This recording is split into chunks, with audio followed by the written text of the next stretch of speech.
क्या होगा अगर मैं आपसे कहूं कि शेयर बाजार में लाखों कमाने के लिए आपको वित्त डिग्री या अंदरूनी जानकारी की आवश्यकता नहीं है। मिलिए क्रिस कैमिलो से, एक ऐसे शख्स से जिसने कुछ अलग सोचकर 15 लाख रुपए को 250 करोड़ रुपए में बदलने का असंभव काम कर दिखाया। क्रिस कोई साधारण स्टॉक मार्केट व्यापारी नहीं था। दरअसल उनके पास वित्त का कोई औपचारिक प्रशिक्षण नहीं था।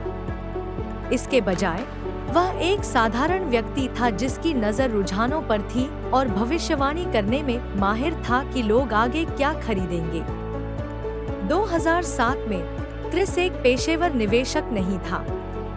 वह एक साधारण नौकरी कर रहे थे जब उन्होंने एक फैसला किया, पारंपरिक वित्तीय विश्लेषण के बजाय रुझानों और सामाजिक अंतर्दृष्टि के आधार पर कंपनियों में निवेश करना। यहाँ क्रिस की रणनीति का प्रतिभाशाली हिस्सा है। उन्होंने मुख्यधारा में आने से पहले रुझानों की पहचान करने के लिए सोशल मीडिया और रोजमर्रा की टिप्पणियों का उपयोग किया।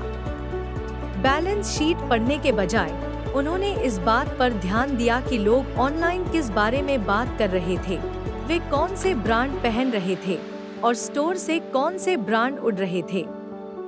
क्रिस की पहली बड़ी जीत तब हुई जब उसने उन रुझानों को देखा जिन्हें दूसरों ने नजरअंदाज कर दिया था। उन्होंने क्रॉक्स और नेटफ्लिक्स जैसी कंपनियों में तब निवेश किया जब वे रडार पर थे। नतीजा, बड़े पैमाने पर रिटर्न जो करोड़ों में पहुंच गया। तो क्रिस ने यह उल्लेखनीय उपलब्धि कैसे हासिल की? एक, रुझानों को जल्दी पहचानना। लोकप्रियता हासिल करने वाले उत्पादों और सेवाओं की पहचान करने के लिए क्रिस ने रोजमर्रा की टिप्पणियों और सोशल मीडिया डेटा पर भरोसा किया। 2, लीक से हटकर सोचना। उन्होंने मूल्य से आय अनुपात जैसे पारंपरिक मैट्रिक्स को नजरअंदाज कर दिया और सांस्कृतिक गति पर ध्यान केंद्रित किया। 3, जोखिम लेना। अगर क्रिस को उनकी क्षमता पर विश्वास था तो वह अपरंपरागत अवसरों में निवेश करने से नहीं डरते थे। 4, लगातार बने रहना। समय के साथ उन्होंने अपनी रणनीति में सुधार किया और जो काम आया उस पर कायम रहे। क्रिस कैमिलो की कहानी यह साबित करती है कि शेयर बाजार में सफल होने के लिए आपको वॉल स्ट्रीट का अंदरूनी सूत्र होने की आवश्यकता नहीं है।